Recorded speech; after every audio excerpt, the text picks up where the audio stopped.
Hola, muy buenas tardes con todas y todos. Es un gusto acompañarlos en esta cuarta jornada del curso de actualización en Derecho Laboral Público y Privado. Antes de iniciar, entre tanto se van conectando los participantes del programa, voy a hacer una revisión de algunos de sus comentarios a propósito de la clase de ayer, de tal forma que optimicemos estos primeros minutos hasta que puedan terminar de conectarse y, y continuemos pues con los contenidos que corresponden a la sesión de hoy. Bien, Diana Barreto dice que tiene una pregunta, dice, ¿qué pasa en el caso de un trabajador del sector público cuando se daña su equipo de trabajo? Por ejemplo, un chofer se daña su volqueta, siendo esta su herramienta de trabajo, y le dicen que por esta situación se tendrá como día no trabajado y que por tanto no sería pagado en la remuneración lo de ese día. Es procedente que por causas ajenas al trabajador se suspenda la jornada laboral y sea descontado en su remuneración. Bueno, es interesante la pregunta. Sobre todo, lo bueno de este programa es que podemos ir abordando la casuística real que se presenta en las instituciones públicas y por supuesto también en las privadas, pero recordemos que las sesiones que tendré el gusto de acompañarles a ustedes fundamentalmente se refiere a temas de derecho laboral en el ámbito público. Así que en atención a la consulta que nos realiza la colega Diana, muchísimas gracias por su pregunta. Debo decir que, por supuesto, si es que no se trata de un acto sujeto a la responsabilidad del trabajador, de ninguna forma la institución pública puede no pagarle por ese día de trabajo. De hecho, es responsabilidad del Estado, es responsabilidad de la institución pública el tener disponibles, por ejemplo, seguros respecto de todos sus bienes, para que en el caso que se presenten este tipo de contingencias, inmediatamente puedan requerir a la aseguradora que se proceda con la reparación de los bienes del Estado, con los cuales trabajan pues los obreros de las instituciones públicas y haya continuidad.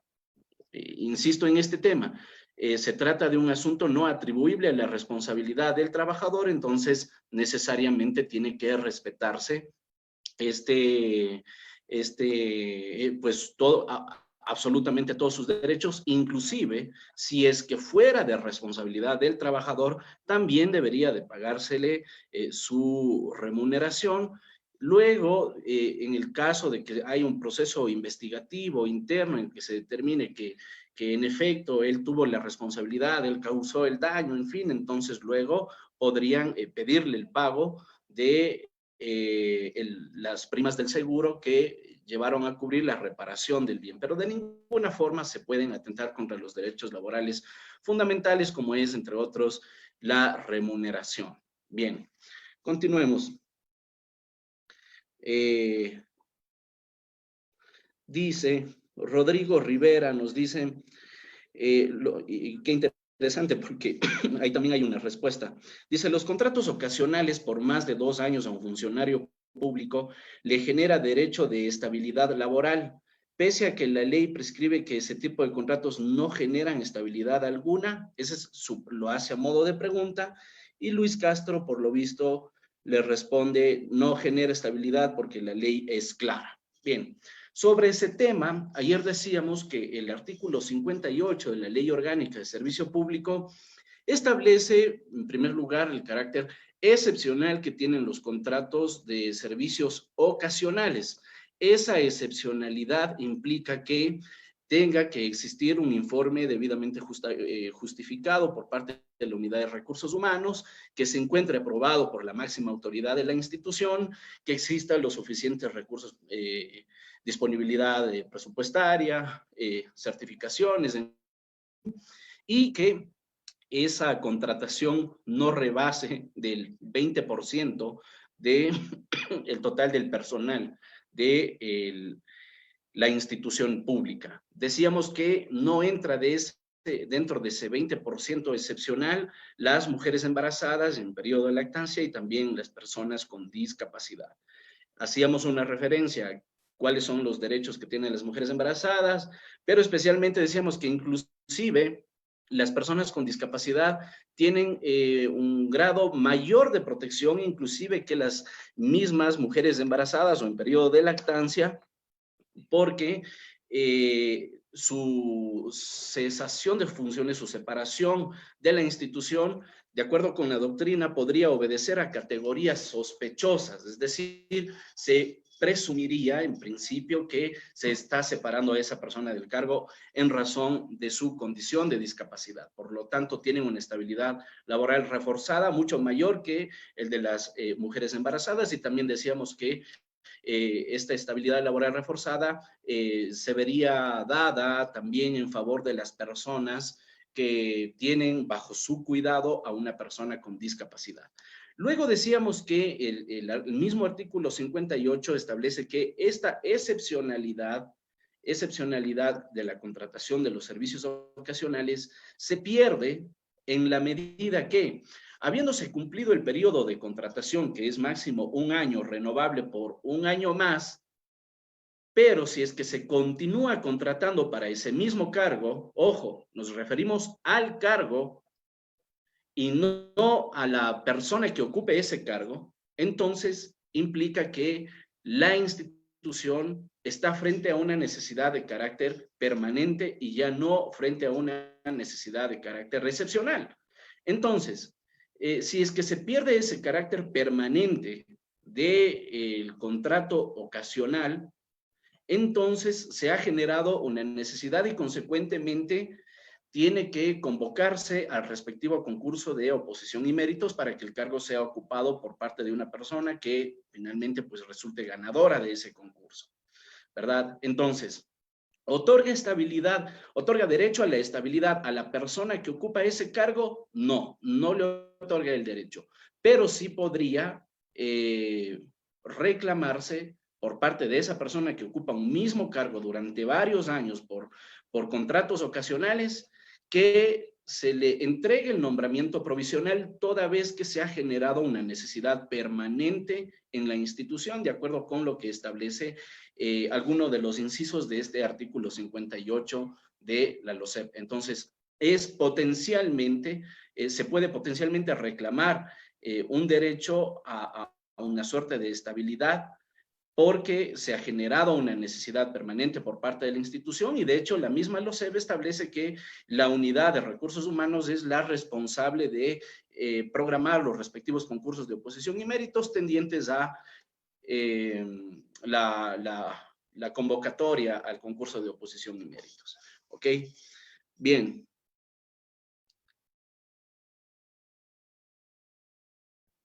Gerson Sá nos dice que los jueces tienen diversidad de criterios respecto al caso puntual de nombramientos provisionales. Esa es la situación debido a que los jueces en el país no son constitucionalistas.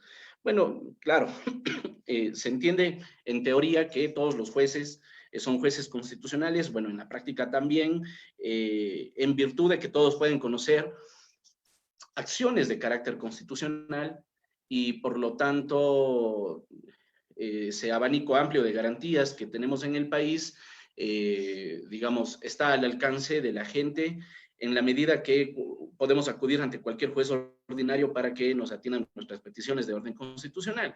Claro, otra cosa es que el Consejo de la Judicatura o la misma Corte Constitucional haya impulsado procesos de capacitación para los jueces, de tal forma que se pueda fortalecer la cultura constitucional en el Ecuador y de esta forma pues tengamos jueces plenamente capacitados.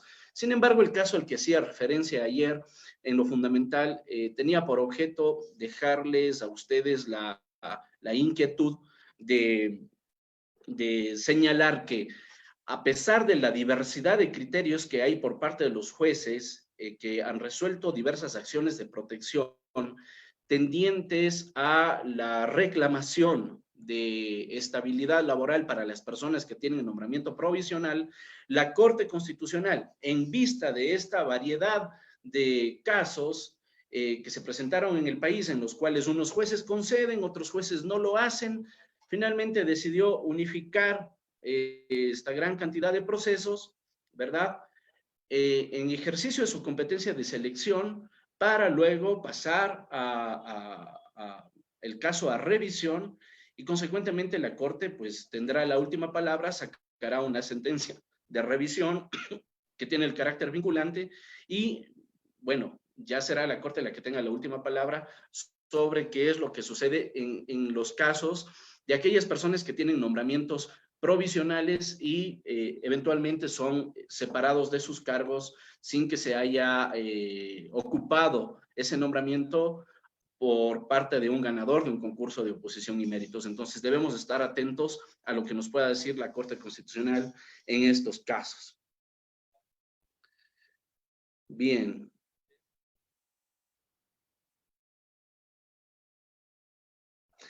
John Ojeda dice si nos puede compartir las sentencias de la Corte y el auto de selección. Ok. Yo anotaré los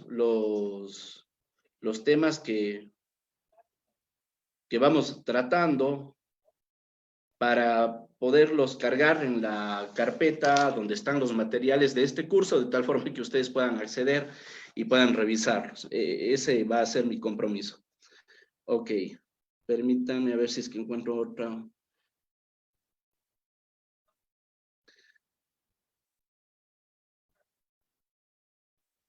Veamos.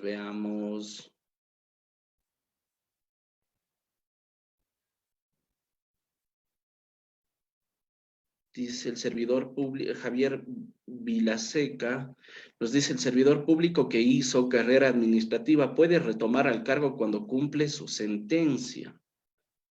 Bueno, si es que esa era la reclamación, el reintegro al cargo, claro que sí. De hecho, el artículo 64, me parece, de la Ley Orgánica de Servicio Público establece la posibilidad de presentar acciones contenciosas administrativas y en el caso de que se dé la razón al servidor público reclamante, al servidor que ha presentado la acción, se le debe de restituir al cargo e inclusive se podría pagar las remuneraciones que ha dejado de percibir durante todo el tiempo que estuvo fuera del cargo.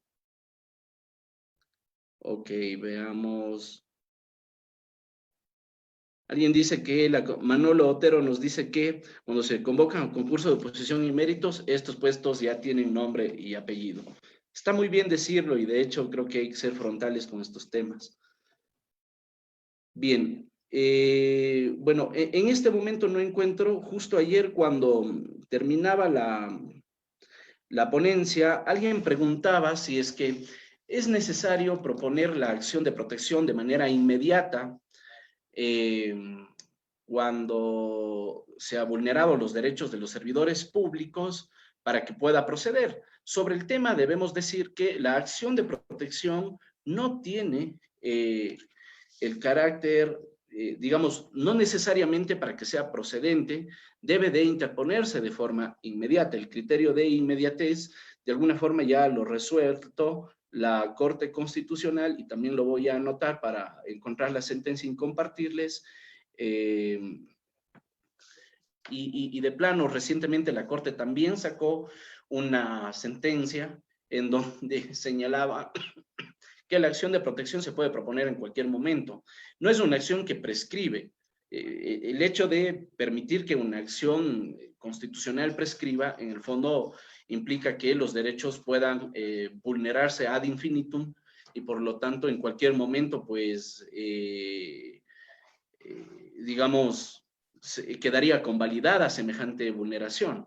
Entonces, el interés que hay detrás de las garantías jurisdiccionales es precisamente el de poder habilitar estas opciones para que la ciudadanía pueda acceder a las mismas y en ese sentido obtener la justiciabilidad de los derechos que le fueron vulnerados. ¿Puede alguien entonces proponer una acción de protección de un derecho que le vulneraron hace 3, hace 5, hace 10 años atrás, hace 15 años atrás? Por supuesto que puede. Por supuesto que puede porque no tiene el carácter de inmediata la acción de protección ni tampoco es prescriptible, ¿verdad? Entonces, En función de esos criterios, se puede proponer una acción de protección para reclamar los derechos que puedan ser vulnerados por parte de la institución pública. Ok.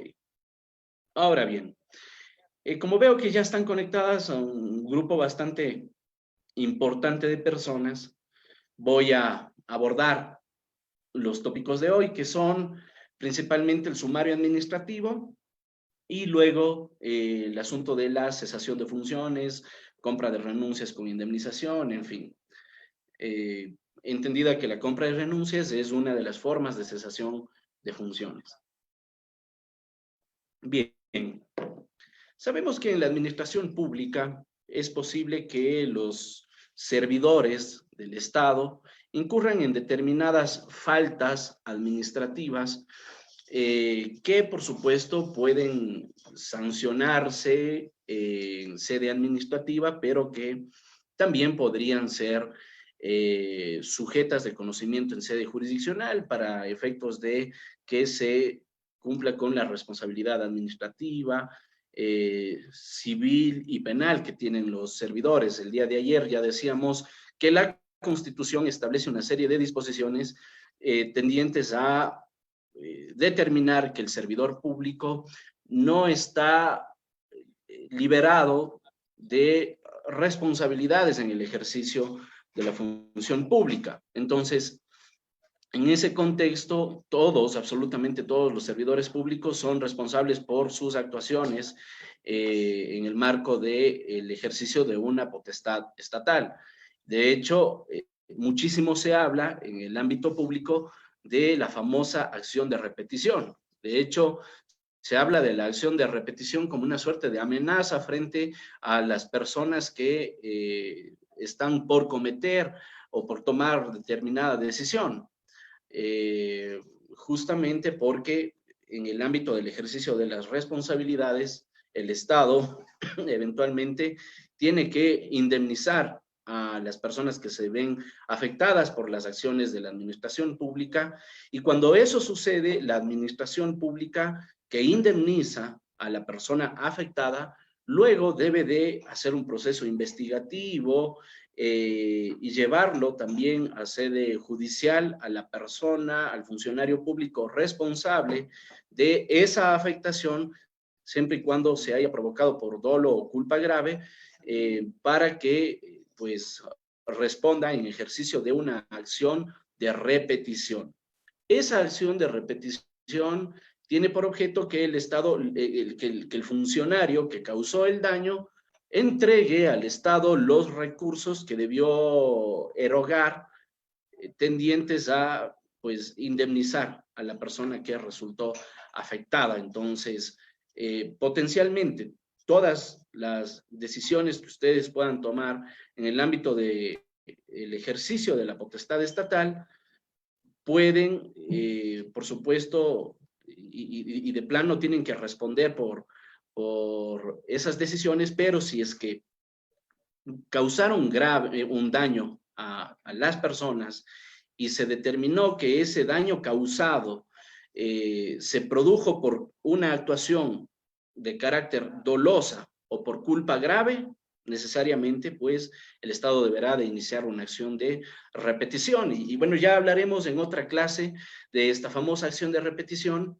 Ya en las últimas sesiones de este programa vamos a abordar la parte jurisdiccional del derecho laboral público y privado. Vamos a estudiar el juicio contencioso administrativo, la acción de protección y la acción de repetición y el juicio laboral, por supuesto, porque son los principales procesos que permiten la reclamación de derechos laborables, salvo el tema de la acción de repetición, que viene siendo algo que resulta interesante, sobre todo para los servidores que van tomando decisiones y creen que están haciendo bien, o a veces por el simple hecho de obedecer las órdenes de las autoridades institucionales terminan por cometer errores bastante graves. Ok, entonces, continuando con la exposición de hoy, decíamos, el sumario administrativo es un procedimiento reglado que está establecido en la Ley Orgánica de Servicio Público, con la finalidad de que se garantice el debido proceso a aquellos servidores que incurren en determinadas faltas administrativas. Las faltas administrativas pueden ser leves como pueden ser graves. Las faltas administrativas leves son aquellas que se cometen por descuido o desconocimientos leves, pero que no alteran gravemente el normal desarrollo o desenvolvimiento del servicio público. Es decir, no hay una suerte de afectación institucional o en la prestación misma del servicio. Por ejemplo, se aplican o entran en estas faltas leves, estas salidas cortas, vaya, un servidor simplemente dice, bueno, me voy a la tienda a comprar y resulta que justo llega un ciudadano y necesita de atención y no hay nadie que le atienda. Creo que a muchos nos ha pasado eso. Entonces se entiende que hay una falta leve. Por supuesto, si es que el ciudadano presenta una queja en ese sentido, tiene que la institución realizar una investigación y saber qué es lo que sucedió. ¿Ok? Entonces, estas famosas salidas cortas, no autorizadas, o el uso indebido de uniformes que afectan la imagen institucional, o el maltrato, una mala atención a los usuarios, también puede ser considerado como una falta leve, salvo determinados contextos, ¿no? Aquí estamos hablando de las faltas leves en el ámbito de los CEP, pero recordemos, ya lo decíamos en la clase de ayer, que debemos de acudir a la norma especial de cada institución para poder identificar si es que se tratan de faltas leves o graves. Por ejemplo, lo que en una institución pública de la función ejecutiva sería falta leve, una atención indebida al público o a sus compañeros de trabajo. Eso posiblemente, según el Código Orgánico de la Función Judicial, cause mayor repercusión a los servidores. Me refiero, por ejemplo, habría una mala atención al público por parte de los funcionarios de la función judicial o del Consejo de la Judicatura que, por ejemplo, no quieran entregar un proceso, un expediente a una parte procesal. El Código Orgánico de la Función Judicial digamos, sanciona esto como una falta grave y esa persona podría ser suspendida en el ejercicio de sus funciones públicas. Entonces, varía de acuerdo con cada norma, pero como estamos hablando de esta norma general, que es la Ley Orgánica de Servicio Público, digamos, debemos entender por faltas leves a estos descuidos o desconocimientos leves que no alteran o no perjudican gravemente el normal desarrollo y desenvolvimiento del servicio público. Luego están las faltas graves. Las faltas graves son estas acciones u omisiones, ahí ustedes pues como abogados conocen esta distinción entre acción y omisión, y por supuesto son acciones y omisiones que contrarían, pero de manera grave, el ordenamiento jurídico o perjudican gravemente el orden institucional. Dice la LOCEP que este tipo de faltas están encaminadas a preservar la probidad, competencia, lealtad, honestidad y moralidad inclusive de los actos realizados. Ya vamos a ver cuáles son consideradas faltas leves, de tal forma que veamos a qué se refiere cada una de estas categorías que establece el literal B del artículo 42 de la Ley Orgánica de Servicio Público, cuando se refiere a las faltas leves. ¿Cuáles son estas categorías que se protegen a través de del establecimiento de las faltas leves? Son la probidad, competencia, lealtad, honestidad y moralidad de las actuaciones públicas. Sin embargo, es preciso decir que la reincidencia en las faltas leves implica o se convierte, se configura en el cometimiento de una falta grave. Las faltas graves, a su vez, tienen, por supuesto, una sanción mucho más grave que aquellas que han sido previstas para las faltas leves. ¿Okay? Y es respecto de las faltas graves que se aplica el famoso sumario administrativo. Bien, a cada falta le corresponde su sanción. En el caso de las faltas disciplinarias leves, pueden imponerse amonestaciones verbales, amonestaciones escritas o sanciones pecuniarias. Vale decir ahí que la amonestación verbal, si bien es cierto, implica pues por su propia denominación una suerte de intercambio hablado entre la autoridad y el servidor que está siendo sancionado. Sin embargo, la ley establece que esta amonestación verbal debe dejarse constancia por escrito. Ojo, eso no significa que sea una sanción escrita, sino lo que pretende la ley a través de esta disposición es que la amonestación verbal sea incorporada al expediente del servidor. Por lo tanto, no podría ser considerada amonestación escrita. Bueno, alguien dirá, vaya, ya si es que es verbal o escrita, no importa. Yo digo que sí importa e importa muchísimo porque la reincidencia, insisto, de un determinado grado de faltas puede llevar al cometimiento de una falta mucho más gravosa. Decíamos, por ejemplo, que esas personas que se ausentan de la institución sin la autorización correspondiente de sus directivos, incurren en faltas leves. Pero si por incurrir en esa falta leve lo hacen de manera redundante, de manera continua, entonces esa amonestación verbal, por ser reincidente, se transformará en amonestación escrita. Y aún así, si es que persiste la reincidencia, esa amonestación escrita se transformará en una sanción de orden pecuniario. Es decir, le pueden sancionar hasta con el 10% de la remuneración.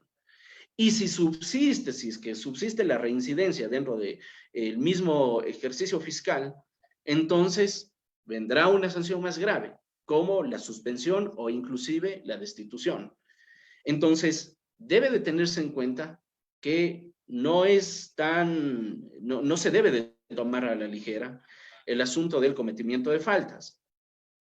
Inclusive, por supuesto, por el hecho de que consta en el expediente de cada servidor de la institución. Entonces, a todas las faltas, sean leves y mucho más, con mucha más razón, las faltas graves, debemos de tener las debidas precauciones para que, pues, estas no le manchen la hoja de vida, como se dice popularmente, ¿ok? Ahora, la sanción pecuniaria puede aplicarse, puede interponerse hasta por el 10% de la remuneración y se lo hace en el caso de reincidencia en el incumplimiento de faltas leves, ¿ok? Es importante tener en cuenta la descripción que hace la ley de las sanciones, porque no se pueden aplicar las sanciones de forma discrecional por parte de la autoridad. Si es que yo incurro en una falta leve, no puede de manera directa venir la autoridad a imponerme una amonestación pecuniaria, una sanción pecuniaria, porque primero tengo que reincidir en faltas leves. Si es que lo hace, la autoridad está tomando una decisión arbitraria y, por supuesto, yo podría impugnarla, ¿verdad? Entonces, ayer decíamos que en el ámbito del ejercicio de la función pública rige este famosísimo principio que es el principio de legalidad, a partir del cual todos los actos de la administración pública necesariamente deben de ceñirse estrictamente a lo que establece la ley. Ojo, entonces, aun cuando la ley me permita establecer sanciones de orden pecuniario, tengo que observar qué es lo que me dice la regla en el caso concreto. Y digo reglas porque, por supuesto, este es el diseño que establece la norma. no es una suerte de principio que pueda interpretarse y aplicarse de forma abierta, como por ejemplo el principio de proporcionalidad. Otra cosa fuera que la ley diga, bueno, ante faltas leves, la autoridad pública puede imponer una amonestación verbal o una amonestación escrita o una sanción pecuniaria, considerando la proporcionalidad de la falta leve en la que se ha incurrido. Entonces ahí sí se otorga un grado de valoración, un grado de discrecionalidad dentro del cual puede actuar la autoridad. Pero si es que esto no sucede, porque tenemos reglas claras que nos dicen bajo qué hipótesis se tienen que aplicar las sanciones, pues entonces es en ese sentido que se tienen que aplicar las mismas. Y bien, por supuesto, en el caso de reincidencia, en amonestaciones escritas, el servidor público puede ser hasta destituido del cargo previo el respectivo sumario administrativo. ¿Ok? Bien.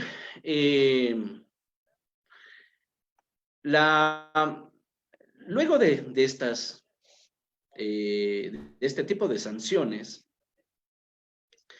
la Ley Orgánica de Servicio Público y su reglamento general establecen una sanción mucho más grave que la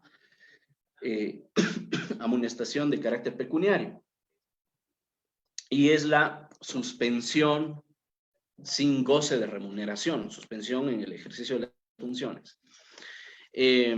Por supuesto, esto afecta porque el servidor público, digamos, dejará de asistir a la institución y además no percibirá su remuneración respectiva, tampoco recibirá los fondos de reserva que le correspondan a ese mes, tampoco recibirá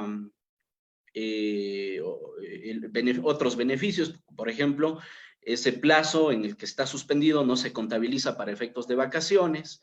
Además, el servidor tiene que pagarse él mismo la parte que le corresponde proporcionalmente al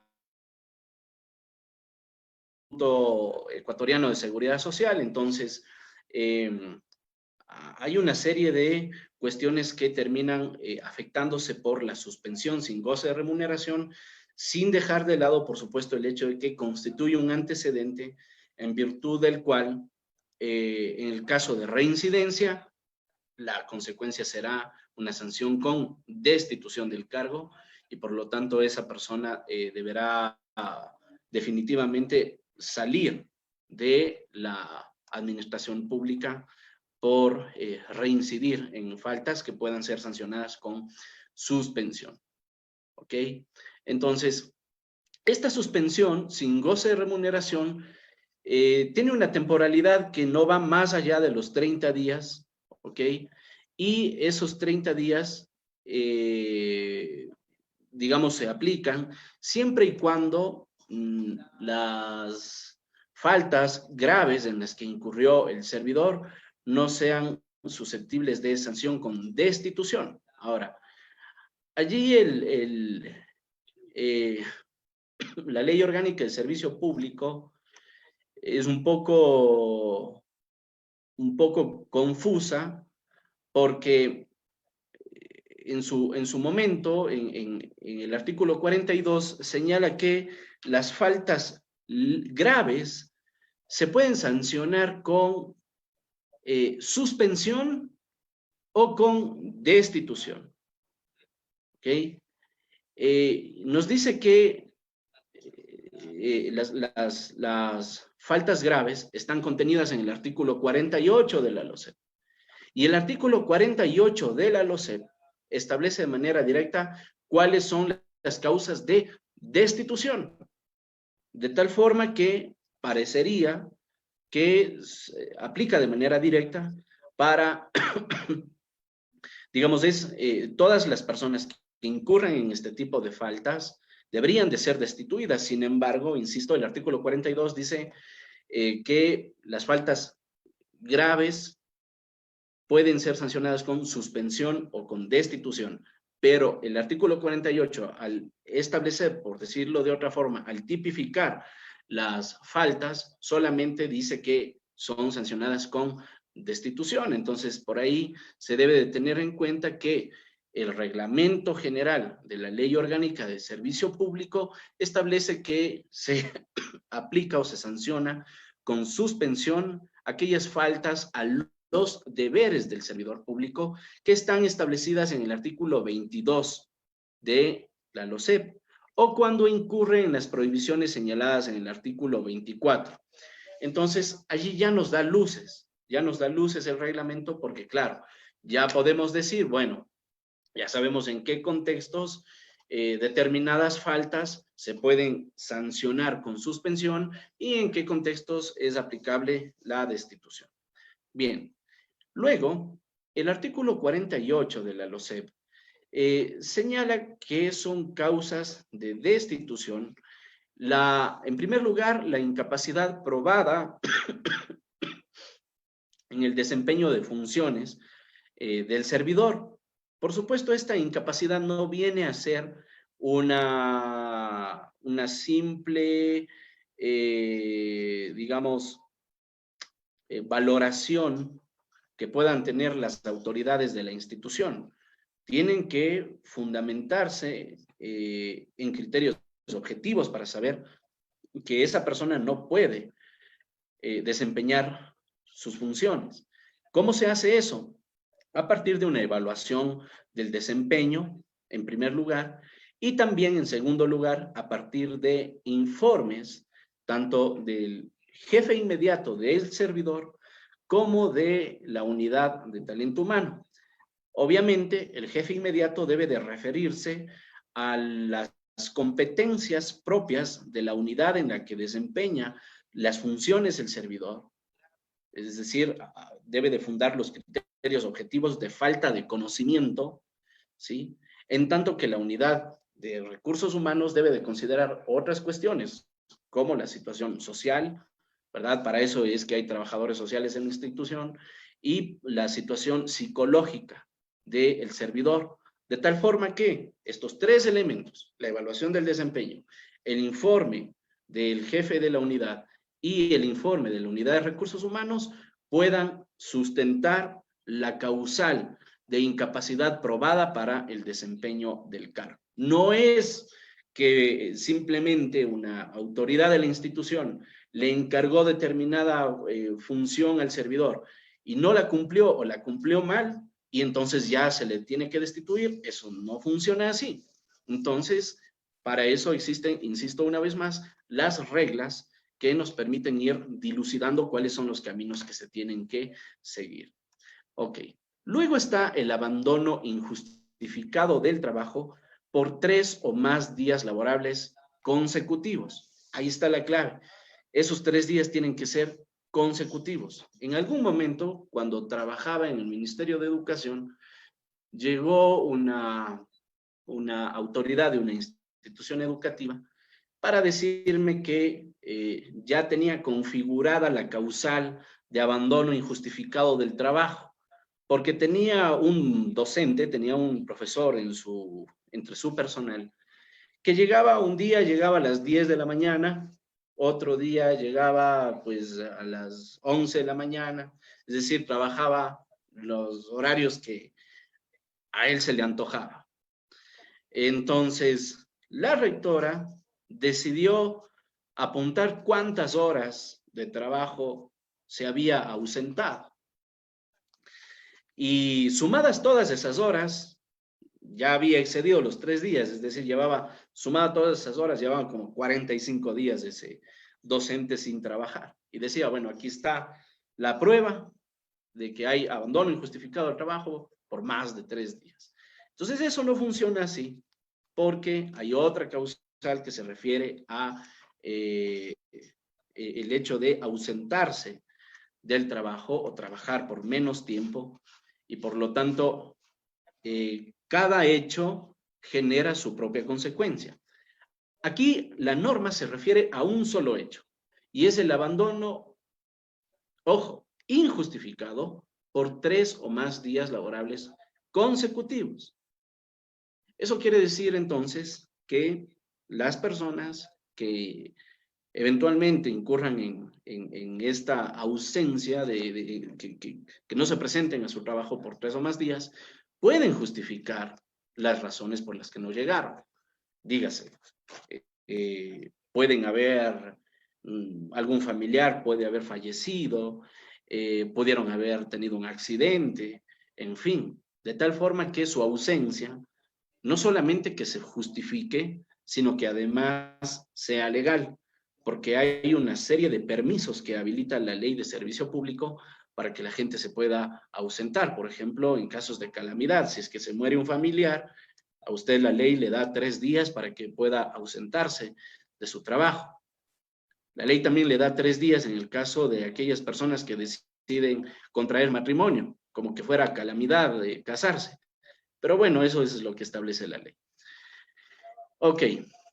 Luego también está la causal de haber recibido sentencia condenatoria ejecutoriada por delitos de cohecho, peculado, concusión, prevaricato, enriquecimiento ilícito y en general por los delitos que ya habíamos analizado ayer en contra de la administración pública. ¿Cuál es la clave de esa disposición? Que la sentencia se encuentre ejecutoriada, porque de otra forma, pues, desde luego estaríamos en una suerte de arbitrariedad, si es que simplemente ha sido condenado, pero todavía el servidor tiene habilitados una serie de recursos. Y entra también el comentario que hacíamos ayer. Eso no implica que absolutamente el servidor no pueda reintegrarse a su cargo, porque eventualmente un servidor en cuya contra pesa una sentencia ejecutoriada podría proponer una acción extraordinaria de protección que precisamente entre sus requisitos exige que una sentencia se encuentre ejecutoriada para que pueda ser admitida a trámite. Y entonces tiene la potencialidad de que a través de una extraordinaria de protección se revierta su situación, pero por aplicación del artículo 48 eventualmente ya fue destituido del cargo. Entonces, eso no es absoluto, por eso se deben de tener las debidas precauciones. Ok. Luego está la prohibición de recibir cualquier clase de dádiva, regalo o dinero ajenos a su remuneración. Aquí me parece que la ley los legisladores cometieron un error porque ¿por qué incluyen a la remuneración entre esto? Como la remuneración no es un regalo, ni dádiva, ni nada por el estilo. Es un derecho que le corresponde a la gente, de tal forma que confundir a la remuneración entre, entre estas otras categorías, por supuesto es un desacierto. Pero ojo, esto, según el artículo 48, es causa de destitución. No se diga aquellas personas que piden cosas, ¿no? De tal forma que pues se podría configurar la causal para que la gente pueda ser sumariada y posteriormente destituida. Otra causal es ingerir licor. Fíjense ustedes, ingerir licor o hacer uso de sustancias estupefacientes o psicotróficas en los lugares de trabajo. Entonces, claro, aquí la ley, fíjense, no establece ninguna excepcionalidad, es decir, ni siquiera en actos protocolarios se podría ingerir licor o sustancias estupefacientes en los lugares de trabajo. Entonces, bueno, hay que tener mucho cuidado con esa situación. Luego está la causal de injuriar gravemente a sus jefes o a compañeros de trabajo, siempre que esas acciones no sean el resultado de provocación previa o abuso de autoridad. Entonces hay un margen también de justificación para los servidores públicos. Otra causal de destitución es asistir al trabajo bajo influencia de bebidas alcohólicas o de sustancias estupefacientes o psicotróficas. Claro, una cosa es consumir dentro de la institución y otra es llegar bajo los efectos de estas sustancias. Entonces, vaya, si es que la ausencia de un día no me representa causal de destitución y estoy bajo los efectos del alcohol, mejor ni siquiera me presento. Es importante tener en cuenta estas cuestiones. Ok. Luego está la causal de, y esta es una causal interesante porque hay jurisprudencia, y es suscribir, otorgar, obtener o registrar un nombramiento de contrato de servicios ocasionales contraviniendo disposiciones expresas de la ley o del reglamento. Ayer ya decíamos cuáles son los requisitos que se deben de tener para acceder al servicio público. No debemos de estar en nepotismo, no debemos de estar en una causa de inhabilidad, ni incursos en alguna prohibición. Entonces, cuando la ley nos establece esa serie de disposiciones y aún así una persona se ha beneficiado de un contrato, entonces esa persona incurre en una causal de destitución. Alguien dirá, bueno, pero si es que el contrato de servicios ocasionales no me genera estabilidad y por lo tanto puedo prescindir en cualquier momento de los servicios de esa persona, me ahorro el problema de generarle un sumario administrativo para sacarlo de la institución. Bueno, al respecto se debe tener en cuenta que, por supuesto, esa es una opción, pero que prácticamente se estaría dejando en una suerte de impunidad a la burla que se puede tener respecto del ingreso al servicio público, por una parte. Luego está el hecho, decíamos ayer, por ejemplo, que las personas con discapacidad tienen estabilidad laboral reforzada y de ellos no se puede prescindir así nomás de sus servicios, por más contratos ocasionales que no le generen estabilidad, porque decíamos detrás de eso hay categorías sospechosas. Entonces, específicamente para este grupo de personas, a personas con discapacidad, es que aplican esta serie de disposiciones del artículo 48 de la LOCEP y otras normas tendientes a la separación del servidor por efecto de destitución del cargo. Entonces, no es que tengo contratos de servicios ocasionales y estoy exento de un sumario administrativo. ¿Ok? Y una eventual destitución. También pueden ser destituidos por tener contratos. Y les decía, hay jurisprudencia sobre este tema, porque la Corte Constitucional del Ecuador señaló que el hecho de suscribir, otorgar o registrar un nombramiento es responsabilidad de la autoridad nominadora o de su delegado. Entonces, si es que se pretende destituir del cargo a una persona por el hecho de que obtuvo un contrato de servicios ocasionales, contraviniendo los principios que establece la ley, esa persona no tiene ninguna responsabilidad, sino es quien le otorga el contrato. Salvo el caso de que esa persona que obtiene el contrato o el nombramiento contraviniendo disposiciones legales, lo haga con plena conciencia, con plena voluntad, con absoluta premeditación, sabiendo que, por supuesto, está contraviniendo a la ley y se le ha permitido ingresar al servicio público. De hecho, hace algunos años tuve un caso de esos en la institución pública donde trabajaba. Una persona había falsificado el título, fíjense ustedes, en un concurso de oposición y méritos. Ayer analizábamos, la gente no tiene la necesidad de presentar copias notariadas de sus documentos. Entonces, vaya, esa persona tuvo la facilidad entonces de generar un título falso. Dijo que cumplía cierto perfil y presentó un título de acuerdo con ese perfil. Claro, luego se le declaró ganadora y más. Pero ahí había una actuación dolosa por parte de esa persona porque falsificó el documento e hizo uso doloso de ese documento y por lo tanto había incurrido en esta causal de obtener un nombramiento contraviniendo las disposiciones establecidas en la ley.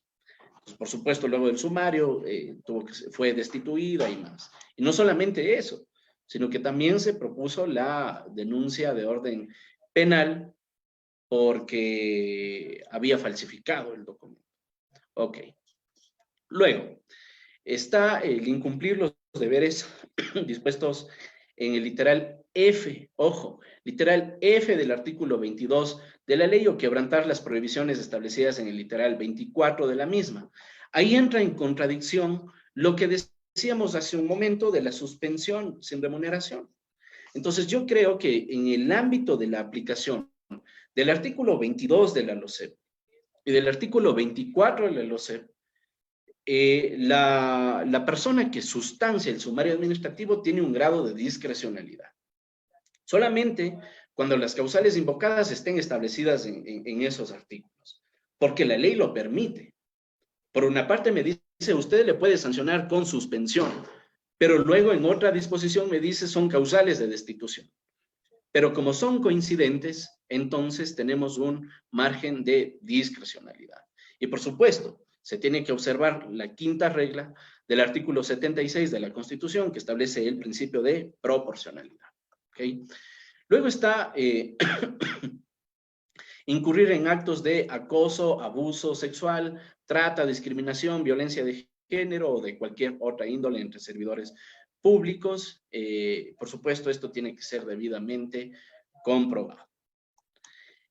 También está la causal de haber obtenido la calificación de insuficiente en el proceso de evaluación del desempeño, pero por segunda vez consecutiva. Eso casi que no pasa en las instituciones públicas. No sé por qué. Casi todos son sobresalientes en las evaluaciones del desempeño de las instituciones públicas, de lo que he podido observar. Luego está también, es causal de destitución el ejercer presiones o influencias, aprovechándose del cargo para recibir favores en la designación de puestos de libre nombramiento y remoción para sus parientes. Bien, entre otras, estas son las causales que conducen a que la institución pública pueda requerir el inicio del sumario administrativo. Ahora, el sumario administrativo, como le decía hace un momento, es por supuesto un proceso reglado. Eso quiere decir que tiene reglas previas, claras, públicas en virtud de la seguridad jurídica y que la administración solamente puede actuar de acuerdo con las reglas que se establecen para el sumario administrativo. De tal forma que no se pueden improvisar en la sustanciación del sumario, porque se estaría incurriendo en actos arbitrarios. Vale decir que antes de iniciar un sumario, por supuesto, las autoridades tienen que advertir la existencia de faltas graves. Porque si es que no advierten la existencia de faltas graves en las que han incurrido los servidores, ellos no podrían solicitar el inicio del sumario. Bueno, si es que lo pueden y en efecto lo hacen, le van a inadmitir la petición. Pero sobre todo es importante que las autoridades públicas y sustancialmente las unidades de recursos humanos, con el apoyo de las unidades de asesoría jurídica, puedan hacer un análisis pues, real si es que, para saber si es que los hechos sobre los que se intenta iniciar un sumario son suficientemente válidos como para hacerlo. ¿Qué quiero decir con esto? Hace algunos días, una persona me dice que la institución, la institución en donde trabaja, y me río porque es de no creer cosas así. Esta persona me dice que recibió una notificación en la que le dicen que se defienda. ¿Qué es lo que sucede? La autoridad, la jefa de la unidad de esta persona, le dice a la directora de Recursos Humanos que inicie un sumario administrativo en contra de este servidor porque no se reportó durante un fin de semana y un día lunes, que por cierto era feriado. Entonces, lo que más me sorprendió allí no era esa petición de la jefa, sino que la Administración de Recursos Humanos, en efecto, realice actos tendientes a atender semejante petición. Y digo semejante petición, porque ayer veíamos que la jornada de trabajo es ordinaria, la que se trabaja 8 horas al día y es de 40 horas a la semana, y consecuentemente hay un descanso forzoso, obligatorio, de 48 horas consecutivas que tienen derecho los trabajadores, los servidores públicos. Y por supuesto eso implica también que dentro de los descansos obligatorios está también los días feriados, ¿no? Esos son derechos de los trabajadores, de los servidores públicos. Entonces, ¿cómo se puede pedir que se inicie un sumario administrativo por no trabajar fin de semana y un día feriado? ¿Y cómo se le puede ocurrir a una autoridad que puede, en efecto, iniciar un sumario administrativo por un tema de esos? Entonces, claro, como acciones previas, dijeron, bueno, a mí me comunicó esto el jefe de su unidad, así que, por favor, defiéndase. Claro, el servidor no está en la obligación, en principio, de defenderse con el patrocinio de un abogado, entonces, nada más dimos allí algunos consejos. Y en efecto, pues, presentó su contestación. En primer lugar, para indicar que, a pesar de estas irregularidades, había prestado sus servicios durante esos días de descanso obligatorio, a los que no estaba obligado a prestar, aún así, para su felicidad, y en honor a la verdad, se dijo que pues había trabajado y se demostró. Vale decir que esto sucedió en el marco de la cuarentena, ¿no? Luego se dijo que en efecto la Ley Orgánica de Servicio Público establece la posibilidad de trabajar en horarios extendidos, es decir, las horas suplementarias, y también durante horas extraordinarias, siempre y cuando exista la debida autorización por parte de la máxima autoridad institucional. Y para que esto suceda, es necesario que la unidad de recursos humanos realice el informe técnico correspondiente que permita justificar la necesidad institucional de que se trabaje en horarios extendidos, porque consecuentemente a partir de eso es que la gente allí sí tendrá la obligación de trabajar, pero también tendrá el derecho de recibir su remuneración por horas extraordinarias y suplementarias. De tal forma que no me pueden exigir de ninguna forma que trabaje fuera de jornada ordinaria, y mucho menos me pueden pretender sancionarme por no hacerlo. A pesar de que esa persona lo hizo, pero fíjense ustedes semejante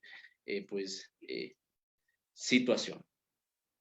Y no solamente eso, no solamente que no tenían habilitada esa cuestión, sino que además el contexto del teletrabajo, del que ya se ha hablado en las sesiones anteriores, implica el ejercicio de un derecho fundamental, que es el derecho a la desconexión. Y ese derecho a la desconexión me permite apagarle el teléfono a mis jefes, porque simplemente tengo derecho de descansar y de no saber nada de ellos durante un tiempo determinado. al menos 12 horas, inclusive, dice la ley, el proyecto de ley de apoyo humanitario. Fíjense ustedes. Entonces claro, por supuesto que luego de haber justificado toda esta situación, ya la unidad de recursos humanos se dio cuenta que estaba cometiendo semejante barbaridad y no inició ningún proceso, pero en todo caso, lo que quiero compartirles a partir de esta experiencia es que las autoridades, antes de iniciar un sumario administrativo, tienen que revisar si es que lo que se está argumentando como falta disciplinaria por parte del servidor es o no una falta. No solamente que aquí no había falta, sino que además era una falta de la propia, del propio jefe que espera que sus subalternos trabajen en jornadas que no deben de trabajar. Allí, más bien lo que tenía que hacer la unidad de recursos humanos era llamarle la atención al jefe de área, ¿no? Porque tenía pretensiones totalmente ilegales. Pero bien, entonces, al fin de cuentas, entonces, lo que quería decir es que para iniciar un sumario administrativo necesariamente tienen que observarse las faltas que estén establecidas en la ley. No se pueden improvisar faltas, ¿sí? Vaya, si es que no sé, alguien toma acciones que no puedan ser susceptibles de sanción, ¿verdad? No podríamos decir que esos hechos, esos actos son sancionables. No se pueden crear hechos para sancionar, tal como lo sucedía en el caso que les acabo de exponer. Ni tampoco se pueden crear sanciones que no estén establecidas en la norma. Cuando trabajaba en educación, me enteré que una institución educativa, una docente que tenía un grupo de estudiantes a los que ya no les soportaba, ya no quería saber nada de ellos porque eran de lo peor, o sea, no le dejaban trabajar, en fin, se burlaban, etcétera. Decidió sancionarles a todos encerrándoles durante algunas horas y ordenándoles que dejen totalmente aseado el aula de clase. Pintado, barrido, todo, absolutamente todo.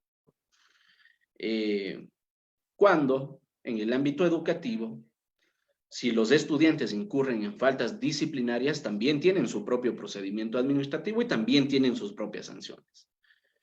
Entonces no se podía inventar sanciones que no están establecidas en la norma.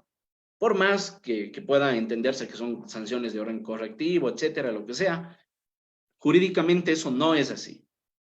Jurídicamente se observa el principio de legalidad o no se observa. Entonces se tenía que respetar el procedimiento e imponer la sanción correspondiente. Bien. Entrando entonces en el procedimiento administrativo. Debo decir que el sumario administrativo ha variado recientemente. Con la expedición de la Ley Orgánica de Servicio Público se permitía todavía que las instituciones públicas sean las que realicen la sustanciación de los sumarios administrativos. Sin embargo, por efectos de un posterior acuerdo ministerial, se determinó que los sumarios deban de ser sustanciados y resueltos por parte del Ministerio del Trabajo. Ojo, allí entramos una vez más en la parte de aplicación especial de la Ley Orgánica de Servicio Público, así que deberán observar, dígase, los sumarios administrativos en el Código Orgánico de la Función Judicial se sustancian ante las autoridades, por supuesto, de la función judicial. Insisto en esta cuestión. Pero por regla general, en la administración pública, los sumarios se van a sustanciar de acuerdo con las reglas que fija el Ministerio de Trabajo y ante el Ministerio del Trabajo.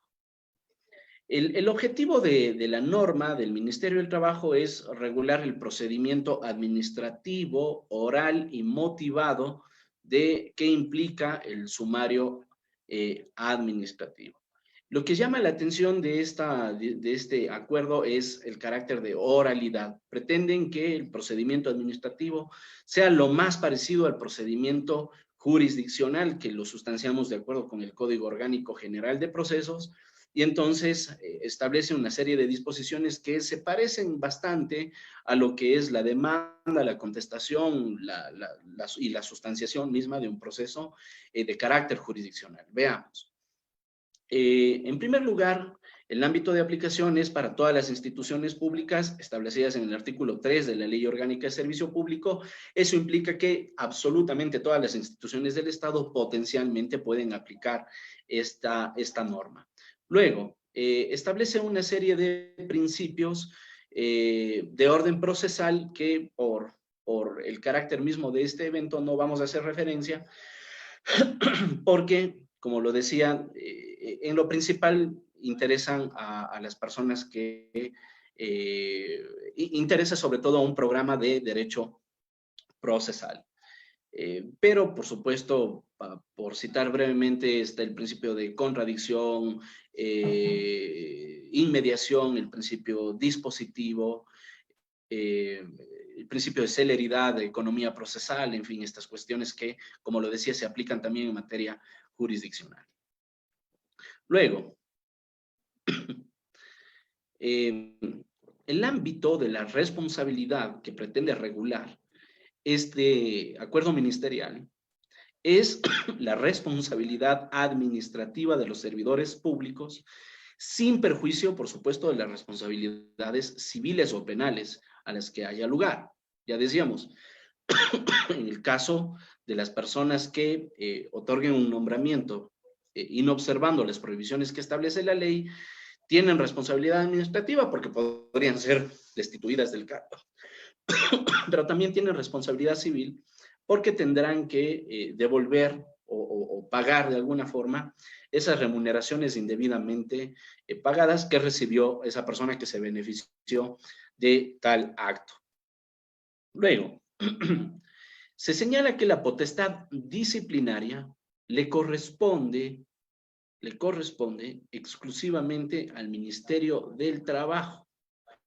¿Respecto de qué faltas? Respecto de las faltas graves a las que hacíamos referencia.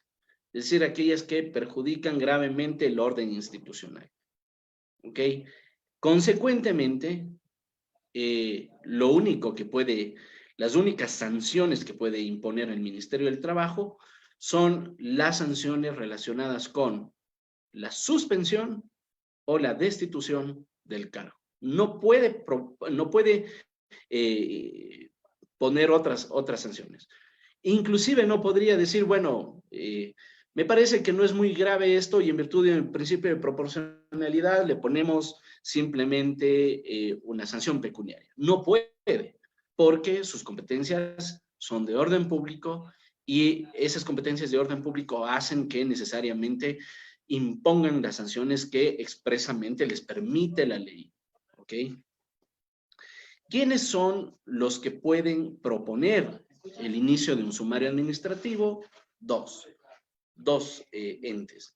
Por una parte, la institución pública en donde se producen los hechos que son considerados como faltas graves, y por otra parte, el propio Ministerio de Trabajo cuando en ejercicio de sus competencias de supervisar el cumplimiento de la normativa institucional, observa que alguien pudo haber incurrido en una falta grave y por lo tanto también puede iniciar el Ministerio del Trabajo de oficio los sumarios administrativos. ¿En contra de quién se proponen?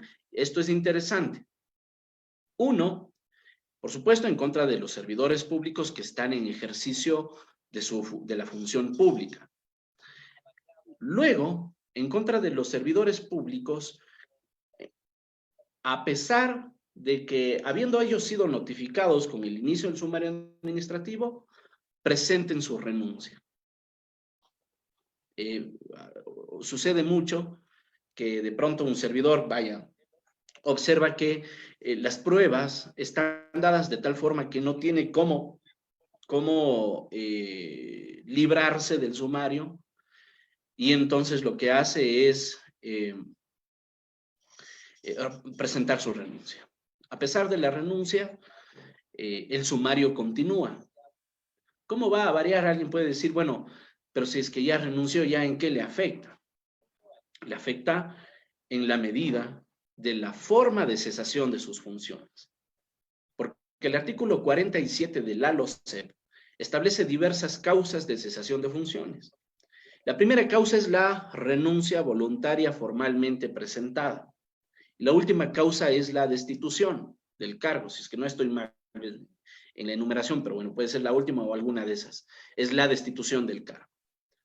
Entonces, claro, si es que un servidor presenta su renuncia durante un sumario administrativo del que podría ser destituido del cargo, la acción de personal con la que se deje constancia de la forma en que cesó de sus funciones el servidor deberá de quedar suspendida hasta saber qué es lo que pasa con el sumario administrativo. Y bueno, alguien puede decir también, bueno, y por último, ¿qué le importa pues al servidor si es que le destituyen del cargo, ¿no?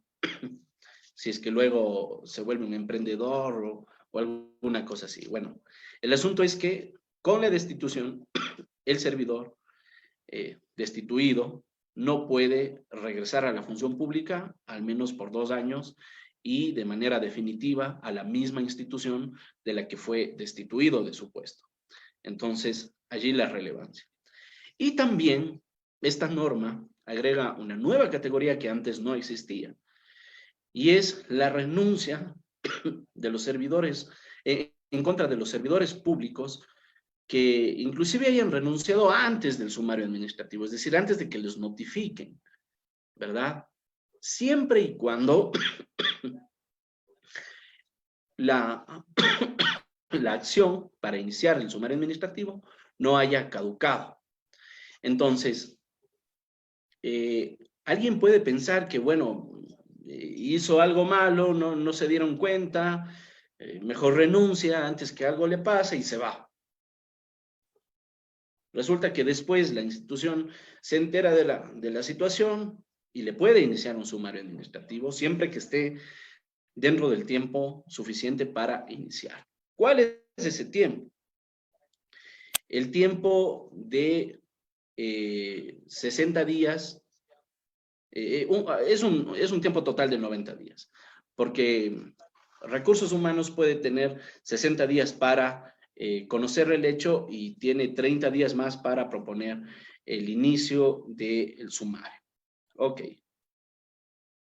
Entonces, hecha esta propuesta por parte de la institución pública o del Ministerio del Trabajo, se establece que una persona del Ministerio del Trabajo sea quien sustancie el procedimiento. Por lo tanto, los sustanciadores, por una parte, van a conocer las solicitudes, van a revisar si es que esas solicitudes proceden o no, si es que son, perdón, no proceden o no, sino son admisibles o no. La diferencia entre admisión y procedencia está en el hecho de que en la admisión verificamos cumplimiento de requisitos y en la procedencia ya nos pronunciamos sobre el fondo del asunto. Entonces, el sustanciador tiene que revisar si es que es admisible la petición de sumario administrativo. Luego, el sustanciador tiene también la competencia, por supuesto, de sustanciar, pero también de resolver el sumario administrativo, además que tiene que remitir reportes cada cierto tiempo a sus autoridades y puede imponer la facultad sustancial del sustanciador, imponer sanciones disciplinarias de acuerdo con el artículo 43 de la LOCEP en sus literales D y E, que se refieren fundamentalmente a la suspensión y a la destitución. Insisto, ellos no podrían imponer otra clase de sanciones a los servidores. También tienen la posibilidad de iniciar de oficio el sumario administrativo y, por supuesto, de archivarlo cuando estimen que pues, no hay causas suficientes como para sustanciarlo. Ok. Los sustanciadores es otro de los cambios centrales que se producen por efectos de este nuevo acuerdo ministerial, tienen jurisdicción nacional. Es decir, hasta los servidores de la ciudad de Loja pueden ser sumariados por parte de un sustanciador que está en la ciudad de Quito, en la capital. Ahí la relevancia de este caso, porque antes la propia institución en su propia sede, en la ciudad en la que esté, realizaba la tramitación y la sustanciación del proceso, pero ahora necesariamente tiene que hacerse en la ciudad de Quito. Por supuesto, aplican de manera parecida a lo que sucede en la sede jurisdiccional las causales de excusa y recusación. Ustedes saben el hecho de tener amistad o enemistad manifiesta con las partes procesales, estar en deuda o ser acreedores, en fin, todos estos dan lugares a la excusa o la recusación. ¿Cuál es el objetivo de llevar adelante un sumario administrativo? El objetivo es establecer si se ha configurado o no una falta grave. Ojo, y el nexo causal con la responsabilidad administrativa del servidor. Aquí es importantísimo esta cuestión de establecer si se ha configurado o no, porque claro, ustedes saben, sobre todo en las instituciones públicas, en donde se corren las voces rápidamente, si de pronto se dice que alguien está siendo sumariado, inmediatamente todos creen que ya de plano le van a sancionar. Eso no es así. Precisamente el sumario administrativo es el proceso dentro del cual se va a determinar si es que hubo o no una falta disciplinaria. Mientras tanto, aplica plenamente el principio de presunción de inocencia. Y vale decir, por supuesto, que respecto del sumario administrativo, aplican todas las reglas establecidas en el artículo 76 de la Constitución. Reglas del debido proceso, que se refiere a que todo proceso, inclusive el mismo 76 de la Constitución lo dice, en todo proceso administrativo o judicial, en donde estén por decidirse los derechos y obligaciones de las partes, se respetará el derecho al debido proceso, que tiene las siguientes reglas o garantías básicas. Establece 7 garantías básicas y además de esas garantías, el numeral 7 del 76 establece una serie de literales hasta el M, me parece, de tal forma que todas esas reglas son plenamente aplicables en el marco de un sumario administrativo. Ahora bien, la acción disciplinaria, es decir, la petición o lo que en sede judicial, lo que sería la demanda, ¿quién la tiene? La tiene la institución pública en donde se cometieron los hechos y también la tiene el Ministerio del Trabajo de oficio cuando detecte pues que exista posiblemente una falta grave cometida por parte de un servidor. ¿Qué es lo que debe de contener la acción disciplinaria o la petición de sumario administrativo? Y esto es sustancial. Es sustancial porque solamente respetando los requisitos de la petición del sumario administrativo, los involucrados podrán, o la parte sumariada podrá ejercer su derecho a la defensa. De otra forma, si es que no se cumplen estos requisitos, potencialmente la decisión podría ser anulada en sede jurisdiccional, específicamente en la contenciosa administrativa. En primer lugar, el requisito de petición de sumario administrativo debe de contener la designación de la autoridad competente, que en este caso sería el Ministerio del trabajo.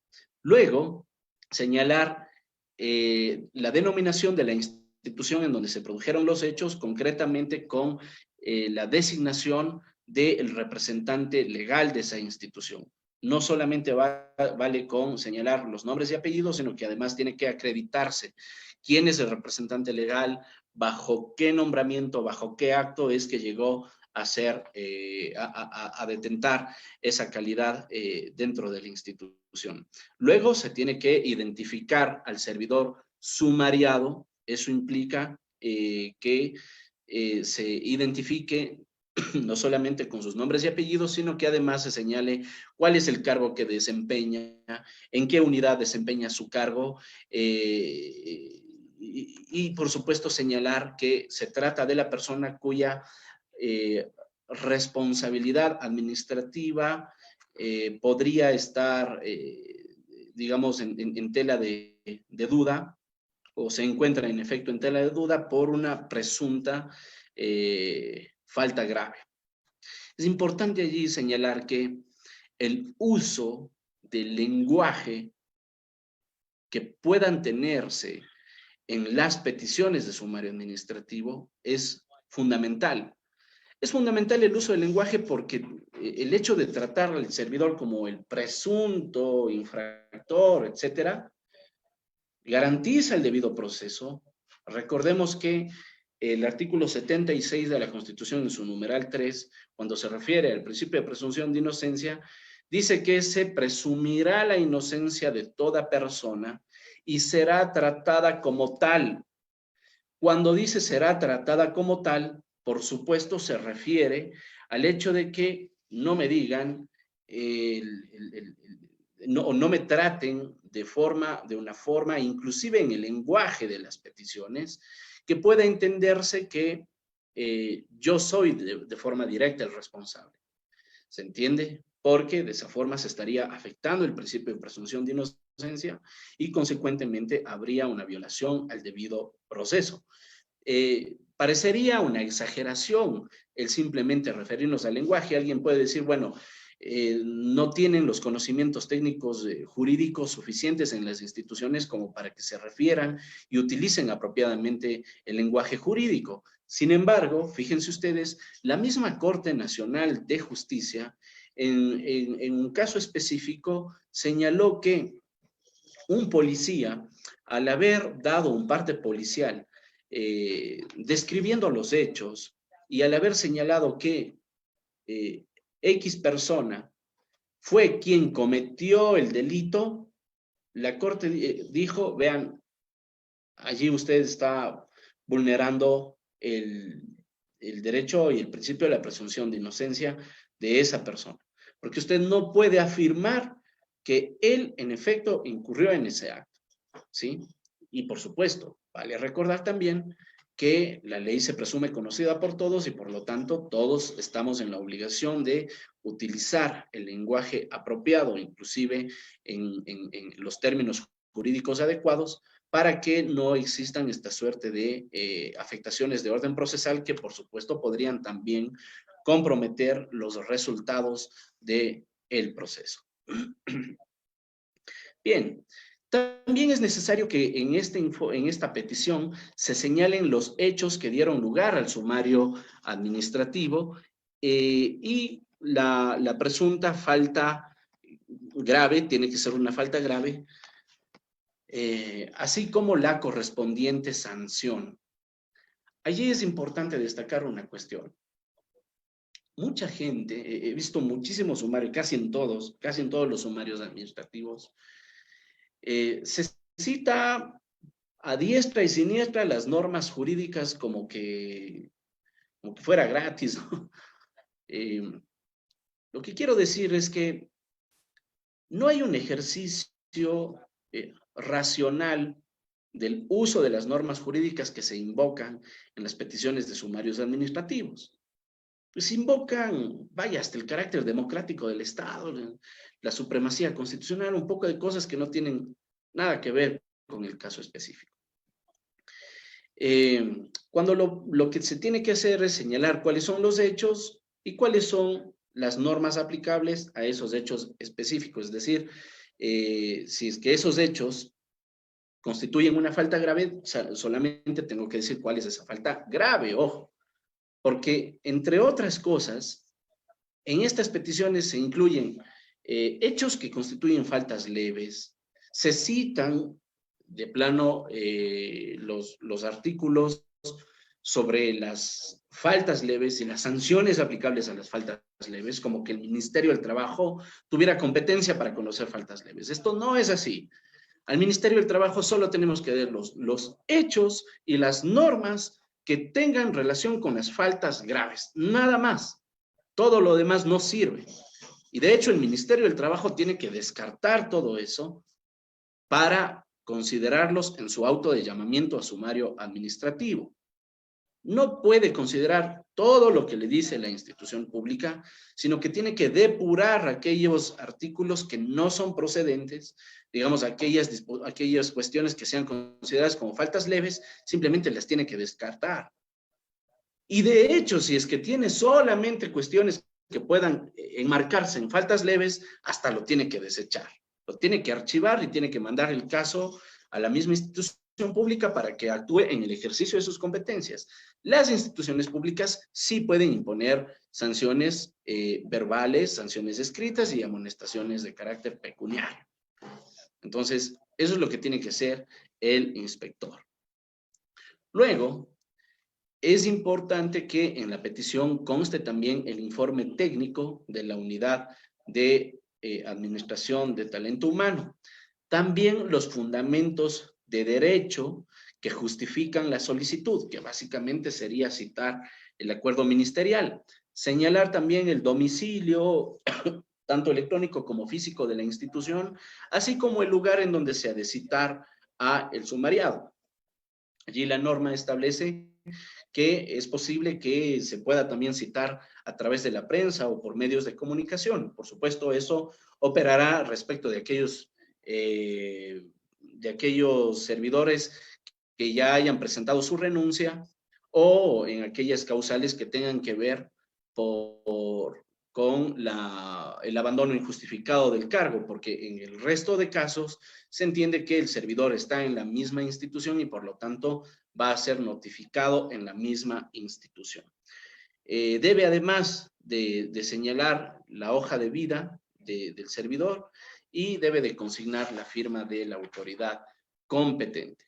¿Cuándo se puede proponer esto? Dentro de los 30 días posteriores a los 60 días desde que tuvo conocimiento la unidad de recursos humanos.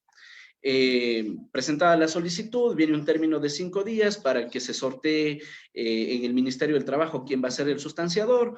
El sustanciador, cuando recibe el caso, tiene 4 días para abocar conocimiento y a partir del aboco conocimiento tiene 10 días para calificar la petición. Obviamente esta calificación tiene relación con verificar si es que se cumplieron los requisitos que anteriormente señalamos. Tiene que, por supuesto, allí está, yo lo decía, identificar si es que se trata o no de una falta grave, sí, porque si es que no es una falta grave, tiene que devolver el trámite, y si es que no cumple los requisitos, entonces tiene que ordenar que la petición se complete o que se aclare dentro de 3 días. Si es que no se lo hace por parte de la institución, si es que no se completa dentro de los 3 días, entonces la puede archivar. Y también debe de calificar las pruebas. Entre otras cosas, en la petición se tiene que anunciar las pruebas. Muy parecido con lo que sucede con el COGEP, con los procesos en general. Se tiene que anunciar las pruebas que se pretenden emplear en contra del servidor público. Lo que tiene que hacer el sustanciador es calificar esas pruebas. ¿Cuál es el principio constitucional que rige allí?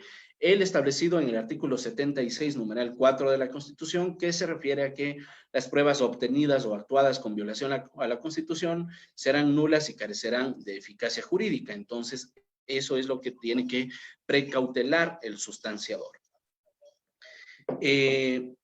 Una vez que ha calificado la petición, corre traslado para que se dé la contestación del caso. Ojo, la contestación no necesariamente por parte del servidor tiene que estar dada eh, con el patrocinio de un abogado. De hecho, el servidor debe indicarle en este caso al Ministerio del Trabajo, si es que tiene o no los recursos o las condiciones como para sufragar un abogado, y en ese caso el ministerio debe de comunicar a la Defensoría Pública para que se asuma el patrocinio de el caso del servidor que está sumariado. Y también tiene que necesariamente en la contestación el servidor tiene que pronunciarse sobre la veracidad de los hechos y también anunciar pruebas. Es decir, a pesar de que no se requiere del patrocinio de un abogado, lo deseable, lo aconsejable en todos los casos es que lo hagan con el patrocinio de un abogado para que lo haga en los términos técnicos y utilice, pues, pueda haber una defensa efectiva. Si es que no contesta esta notificación que le realiza el sustanciador, se entiende que estará en rebeldía. ¿Cuáles son los medios probatorios que se pueden presentar en un sumario administrativo? Absolutamente todos los que permite también el Código Orgánico General de Procesos, salvo la declaración de parte e inspección. Esas pruebas no están habilitadas en este contexto. Y por supuesto, en virtud de los principios de la prueba, deben de ser pertinentes, útiles y conducentes. Luego de eso, luego de la petición de sumario administrativo y la contestación, allí recién se dispone el inicio del sumario administrativo, en donde se establecerán los hechos, las faltas, las pruebas calificadas para ambas partes y la fecha y la hora de la audiencia. La audiencia, ojo con esto, se desarrollará en la ciudad de Quito.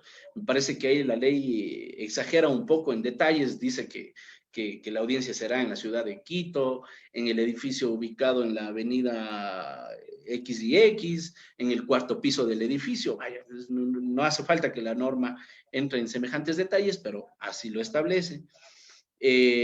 Las partes tienen que presentarse de manera personal o como un procurador judicial, pero también tienen la posibilidad de asistir virtualmente. En la audiencia se tendrá 30 minutos para evacuar las pruebas, 20 minutos para alegar y 10 minutos para la réplica. Terminada la audiencia, vendrá la resolución que tiene que dictarse dentro de 10 días, estableciéndose la sanción o el archivo del caso. Si es que se establece la sanción, entonces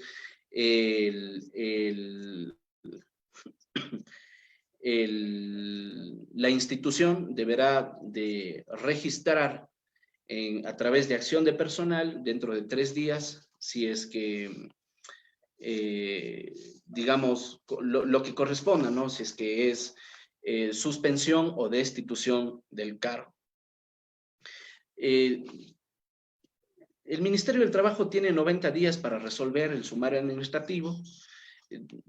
Tiempo superado, o sea, si es que se ha dejado pasar en demasía ese tiempo, se entiende que ha caducado la potestad sancionadora. Hay que estar muy atentos con ese tema, porque de otra forma, pues no podría imponer ninguna sanción. Asimismo, después de la resolución, las partes pueden solicitar aclaración y ampliación. Ustedes saben que se pide aclaración respecto de aquellos temas que no se entienden, que son ambiguos, que son oscuros en la resolución, y se puede pedir ampliación en la medida que en la resolución no se hayan abordado todos los puntos que fueron controvertidos.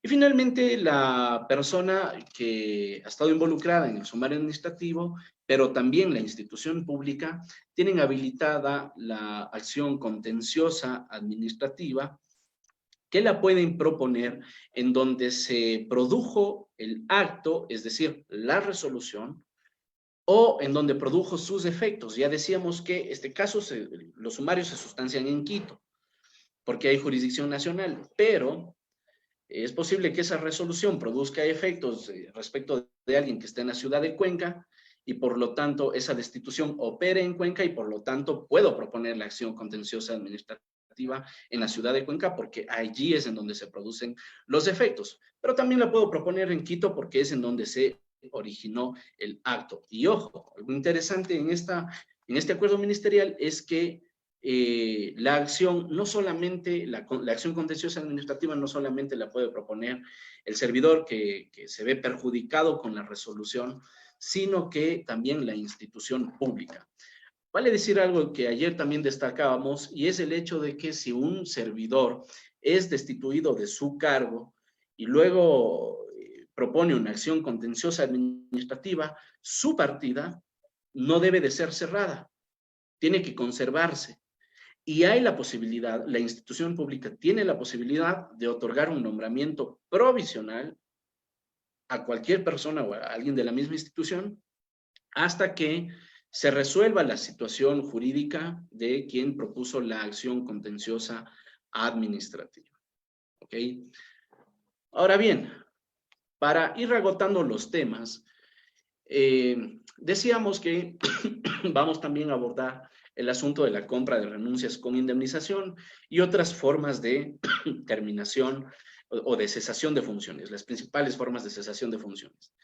Pero vamos a tratar estos temas el día de mañana porque me interesa sobre todo hacer algunas referencias de orden constitucional que se están ventilando todavía respecto de la compra de renuncias con indemnización y sobre todo me interesa captar su atención en estos temas porque sabemos que a partir de la pandemia las instituciones públicas aplicarán una serie de figuras, entre ellas está principalmente compra de renuncias con indemnización, supresión de partidas, seguramente, bueno, mucha gente presentará su renuncia y más, pero también aplicarán otros procesos como la jubilación. No sé si es que se establezcan incentivos a la renuncia voluntaria. En fin, diversas formas de cesación de funciones que se pueden producir en el contexto de la pandemia, pero principalmente las dos más, las dos formas que podemos destacar sustancialmente son estas, la compra de renuncias con indemnización y la supresión de partidas. ¿Ok? Voy a revisar algunos de sus comentarios antes de despedirnos.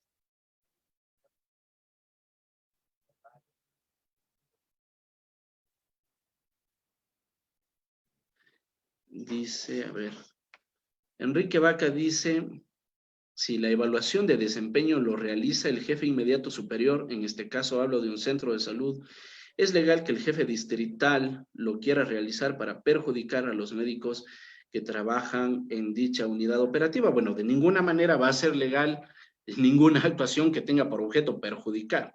Hay que saber si es que hay una actuación dolosa o una actuación culposa. Me parece que es dolosa cuando se intenta causar daño, pero por supuesto se deben de observar los procedimientos que están establecidos en la misma LOCEP. Quien realiza la evaluación del desempeño es la propia unidad de recursos humanos a través de formularios que les entrega el Ministerio del Trabajo y por lo tanto, claro, ciertamente hay un vínculo, hay también una participación por parte del jefe inmediato, pero eso, digamos, también se mide a partir de los resultados. No es solamente a partir de lo que, de un acto concreto que pudo haber encargado el jefe inmediato, sino que es a partir de lo que se planificó y los resultados que se obtienen dentro del ejercicio fiscal concreto. Dice, doctor, mi pregunta, cuando una madre de familia agrede a la docente, ¿cuál es el procedimiento a seguir a defensa de una maestra? Los padres de familia en una comunidad educativa no son sujetos de sanciones administrativas. Mal podría hacerse inclusive en esos contextos en separarse a sus representados, o sea, no se puede ni siquiera perjudicar a los estudiantes. Digo esto así porque siempre se espera pues alejar al representado, alejar al estudiante, para alejar también al padre de familia conflictivo. Si es que eso sucede, hay otras vías. Fundamentalmente, vaya, si es que fue una agresión, si es que hay lesiones, etcétera, tienen habilitada plenamente la vía penal. Dice, ok, una pregunta. ¿Cómo poder cobrar horas extras por laborar turnos dentro de los sábados, domingos y feriados si se excusan porque no hay presupuesto y reconocen que es un derecho adquirido? Esto dentro de una institución pública. Nos pregunta Jorges Edu. Bueno, sobre el tema, lo decía, para que los servidores trabajen horas extras, tiene que existir un informe debidamente motivado en donde se justifique la necesidad institucional de trabajar más allá de las 8 horas en jornada ordinaria, y en el caso de que sean fines de semana, igualmente tiene que existir un informe, y ese informe tiene que estar aprobado por la máxima autoridad. Recordemos que en el ámbito de las relaciones laborales, es el Ministerio del Trabajo el que tiene la competencia para revisar el cumplimiento de esta normativa. Entonces, claro, se puede exigir al Ministerio del Trabajo que revise las actuaciones de esa institución y, por supuesto, exigirles que gestionen los recursos necesarios para que se paguen las horas extraordinarias y suplementarias. Si es que detrás de eso, luego el Estado puede iniciar una acción de repetición en contra de los servidores que ordenaron trabajar horas extraordinarias, pues así lo tendrá que hacer. Más allá de si es que hay o no hay recursos, el hecho de trabajar horas suplementarias y extraordinarias es un derecho de los servidores y es un derecho que se puede exigir. En vía administrativa, por supuesto, se lo puede requerir al Ministerio del Trabajo, pero también se puede requerir estos pagos en vía judicial. En el ámbito de la administración pública, pues ante la jurisdicción contenciosa administrativa, salvo el caso de los empleados de la ley orgánica, sujetos a la ley orgánica de empresas públicas, porque como lo decíamos, ellos se sujetan a la jurisdicción de los jueces del trabajo, como si fueran también sujetos al Código del Trabajo. Entonces se puede hacer esa reclamación, el Estado deberá de gestionar esos recursos, ¿verdad? De hecho, el Código Orgánico de Planificación y Finanzas Públicas establece en una de sus disposiciones, estas famosísimas disposiciones que dicen que nadie puede comprometerse a, digamos, nadie puede pedir actividades que puedan comprometer recursos sin contar con la previa disponibilidad presupuestaria. Si es que alguien ordena y no tiene la disponibilidad presupuestaria, igualmente la institución deberá de pagar, pero luego deberá de determinar las responsabilidades de quienes fueron los que solicitaron esas actuaciones. ¿Ok? Entonces, el tema de que no hay presupuesto y más, entonces no es viable. No puede aceptarse esa argumentación. Bien. Dice Mirnor Sagastume nos dice, muchas veces renuncian antes que inicie el sumario porque así se lo pide la autoridad superior para no despedirlo ilegalmente. Verán, el sumario es un proceso que permite cesar en funciones a un servidor legalmente. Entonces, no es que se le va a despedir ilegalmente por hacer sumario. No. El sumario existe para desvincular legalmente a una persona. Ahora, si es que esa persona antes del sumario presenta su renuncia, también se le puede hacer el sumario, como ya lo decía, para determinar bajo qué forma es que va a quedar su acción de personal, si como renuncia o como destitución. Luego, si es que ya ha iniciado el sumario, esa persona renuncia, también se puede continuar el sumario y la acción de personal irá de acuerdo con lo que se haya resuelto en el sumario. Y claro, si es que la autoridad superior le pide a alguien que renuncie antes de hacerle sumario, y en efecto esa persona renuncia, y aún así le hacen sumario, pues ahí sí ya salado, ¿no? Porque ya ¿qué puede hacer? La institución, por supuesto que puede hacer el sumario, aun cuando haya renunciado. Ok, esos son los escenarios que se derivan de su pregunta. Esteban Crespo nos dice su opinión respecto a las mal llamadas renuncias obligatorias por medio del decreto 813. Vean, el decreto 813, a mí particularmente me interesa estudiar este decreto 813 porque de plano tiene muchísimos efectos que son inconstitucionales, ¿no? Se parece a este decreto 1053 del que hablábamos ayer, que a través del reglamento, lo que se hace en el fondo es reformar la ley. El artículo 47, literal K de la LOCEP, establece la compra de renuncia, la figura de cesación de funciones, mediante compra de renuncias con indemnización.